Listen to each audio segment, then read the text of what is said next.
Hey guys, welcome to another video. This is looking at an article on the Strike Engine website. If you want to skip straight to the article, I'll put a link in the video description. So, S4 tuning guide. This guide is specifically for the S4, the B5 model with the 2.7 V6 twin turbo motor. These cars, I reckon they're a bit of a bargain. I think you'll agree. You can pick them up for, around $3,000. Going up to $8,000 and more for pristine examples, but you do see a couple around for $3,000, $3,500. The engine is based on the RS4 engine. It's not exactly the same. The RS4's got stronger rods and other bits and bobs, but fundamentally the engine is very similar to the RS4 model. They put out 270 horsepower as standard, and they can be tuned to 500 horsepower plus on the standard internals, which could make the S4 B5 one of the cheapest ways to get a 500 horsepower car.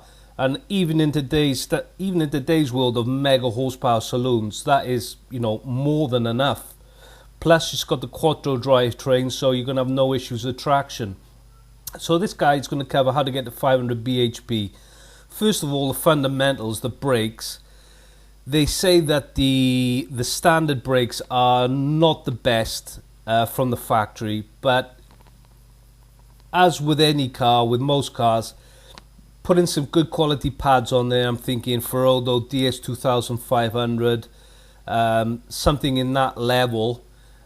Braided lines and .5.1 brake fluid is going to massively increase the braking power and the stamina of the braking system over the standard brake pads and the standard .4 brake fluid that the cars come with from the factory.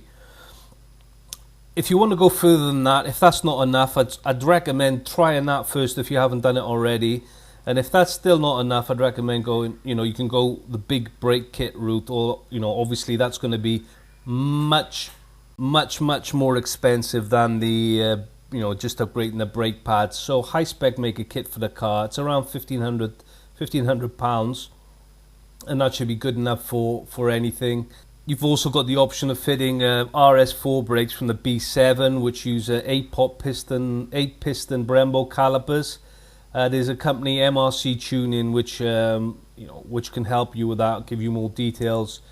Rear brakes, S8 caliper brackets will give you the option to fit S8 brake discs to the rear. The calipers, with the standard calipers, no real issues there. You can have issues with the ABS electronics. The ABS circuit board can be reconditioned, or you can just get a complete module. Reconditioning a few £100, and a module is about £1,000. Then we've got you got some links here to eBay companies who are selling stuff specifically for the B5 S4. So you got turbo upgrades, replacement turbos, turbo parts, exhaust headers, standard replacement. Obviously it's eBay, so you're going to get original manifolds, plus you got tubular ones of various prices. Valves, blow-off valves, splitters from the usual suspects, Forge Motorsport probably being the most famous. Springs, you've got H&R, Eibach, Tane, selection of bushes there from Superflex and Powerflex, engine mounts, exhaust systems, with cats, decats, and your coil conversions to TFSI coils, and different connectors and what have you for the ignition system. Basically things related to connectors. So going on to the S4 tuning, the suspension, wear and tear on the suspension of the S4. You need to know if the suspension arms have been replaced. It's 8 in total, 4 each side, 2 for each wheel. Ball joints can wear out, and you have to get a complete arm because they don't sell the ball joints separately, at least when this article was written. So a full set of arms is going to around £600. Rattling over bumps, as with most cars, that's usually going to be anti-roll bar links. Obviously every car is a little bit different, but this is a simple, cheap thing to have a look at if you are getting a slight knocking over bumps.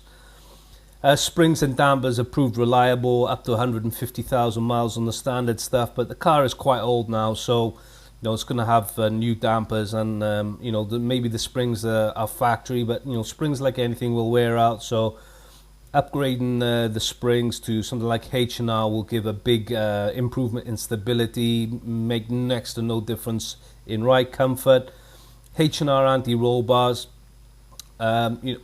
again, gives the ride comfort more or less the same, but the car corners much flatter with them, gives the car a more neutral balance.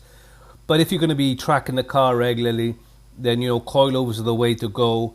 I've done other videos. Honestly, unless the roads where you drive in are super smooth, then the fastest way from A to B on average roads will be a good set of even standard dampers with H&R springs. That's going to keep the car compliant. You're not going to have to worry about bumps knocking the car offline. But like I said, if you're going to be tracking the car regularly, if that's something that you want to do, then you need a track suspension, which is going to be H&R or Bilstein, both do coilovers for the car. But like I said, again, I'd recommend just doing the springs, and if the even stock dampers, I wouldn't even go as far as sport dampers.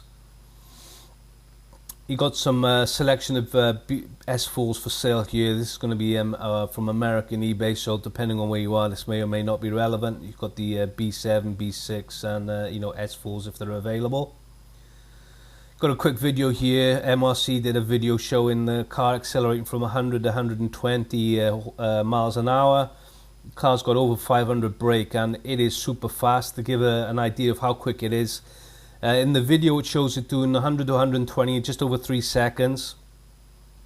An RX-8, the R3 model with 228 bhp, does it in 10 seconds. Obviously a huge difference. The LP560-4 and the 997 GT2 do 100 to 120 in around 3 seconds. The Lambo's 147,000, GT2's 131,000. The S4's more or less the same. So you can, which is the biggest bang for buck? It doesn't take rocket science. The bodywork is galvanized from the factory, so there shouldn't be any rust on the body. If there is, like any car, suspect accident damage. Check the shut lines, everything lines up properly. Overspray, spraying that's not the same texture as the rest of the car. All points to accident repairs. If there's accident repairs, it's not necessarily a deal breaker. It depends how well it's been done. So have to assess what you're looking at. Got some sensors here then for eBay listings, MAF sensors, headlight sensors, various stuff. Got pumps here, so like windscreen washer pumps, I suppose power steering, water pumps, fuel pumps, etc.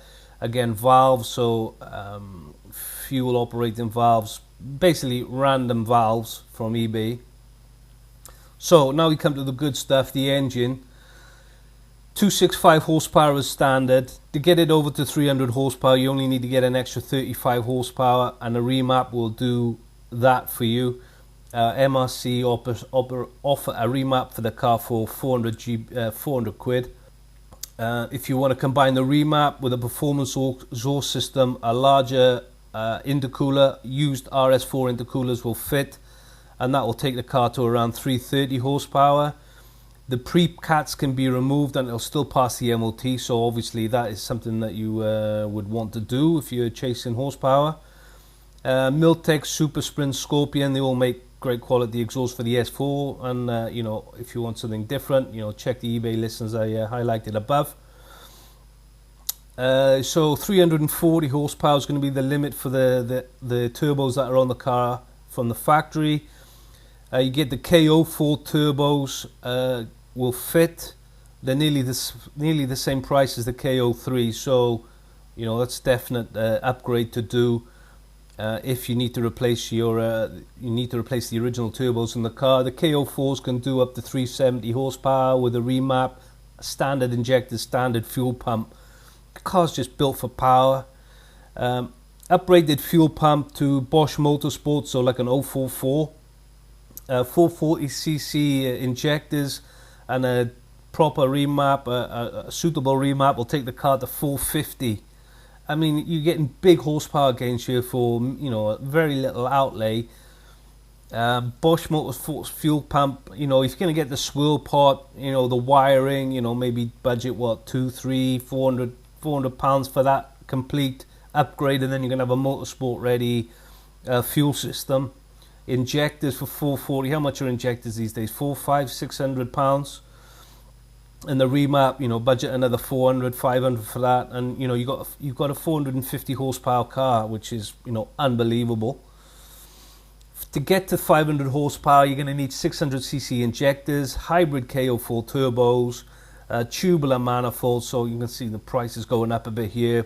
Thicker head gasket, so you can imagine the labour that goes with that if you're not doing it yourself. 3-inch exhaust minimum, I'd recommend for that. The RS4 has uprated internals over the S4, but it's believed that the S4 internals are, you know, are massively strong enough for 500 horsepower. So, you know, putting RS4 internals in it's probably a bit overkill. The biggest thing to look for is a full service history. You know, again, cars getting on a bit now. It's probably going to be hard to find that, and if you do get one that's got full service history, you're going to be paying for that. Usual checks, have a look in the filler cap just to check everything's black, check for wear of what you can see through the filler cap, have a smell of the oil, see if it smells like oil and not, you know, something else, check the water. Camshafts, they can wear, so, you know, check the cam lobes. Just basically listen for, you know, any undue or excessive rattles from the engine. It's a big money to sort out, so, you know, if you've got the car cheap, and you're going to be spending, you know, almost as much again just to fix the cam. So again, the car is going to be getting old now, so, you know, I'm not sure if that's avoidable or not. Have a look on the underside of the filler cap. If it's black or burnt and, you know, the engine's been abused, the oil has got hot, so, you know, maybe that's a reason to walk away. Boost leaks, they're not a problem. I mean, the boost leak is a boost leak. It's, you know, hose related, so, you know, just check that there's no boost leaks on it. But, you know, it can be, you can overspeed the turbos, but there's not a lot you can really do about that. You know, you're not going to know if it's happened in the past or not. You know, check for any undue noises coming from the turbos.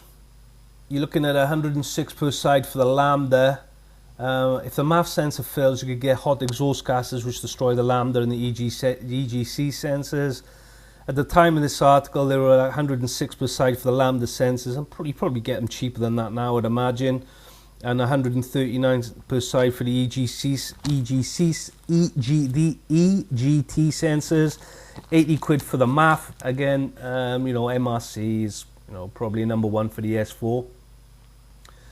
Recirculating valves can leak, as on all, you know, all Audis. The S3s are the same, so they're not going to be a big deal to replace. But you've also got the option of using something like a Forge Motorsport valves, which have rebuildable internals. Cam belts every 80,000, but, you know, do it for 60,000 to be on the safe side. 700 quid for changing the cam belts when it's done by MRC. Again, at the time of this article, maybe it's changed now. Yeah, so you can change in the manifolds. You're looking at 950 50 quid for the labour for that. So pretty involved job, as you'd imagine, on a V6 twin turbo car. Transmission, no real worries there. You can get standard boxes. Standard box is good for 650 horsepower. Oil change every 100,000 miles or 3 years. Keep it fresh. The clutch, 370, you know, is the maximum for the standard clutch. But the RS4 clutch is a straight swap, and that can hold up to 500 horsepower. So if you need a new clutch for your S4, the RS4 clutch is the way to go. S4, the interior, obviously not up to, you know, the modern standards, but nevertheless it's okay, it's not bad. S4 came with colour inserts on the seats, which, you know, picks up the interior a little bit. The wear on the interior is not going to be a good indication of the mileage, so if you're not sure of the mileage, it's hard to go by the quality, the state of the interior, because it is very hard wearing. But, you know, on all cars that have bucket seats, check driver's seat bolster, wear on the steering wheel, and that will give you, you know, an idea if the mileage, what you're looking at, is accurate or not. You're probably going to have to look at more than one S4 to get an idea of what is normal and what's not. Radio, can play up with the volume knob. The LCD display in the car can lose a few pixels. And basically, that's it, guys. Very strong engine. Very easy to get up to sort of 450 horsepower. You know, more than that, you're going to be spending big bucks. But, you know, 500 horsepower is still going to be cheaper than buying a Porsche 997 GT2. So just the quick specs again: 2.7 V6, 30 valves, 6 speeds, 4-wheel drive, Torsen center diff, electronically locking front and rear diffs, 321 disc front, 255 rears with ABS, McPherson struts. And that's it, guys. That is that's the article. As always, thank you for watching. If you've enjoyed the video, if you like this type of video, subscribe to the Strike Engine channel to keep up to date with the new videos that we're doing. In the meantime, look after yourself, and I'll see you again next time.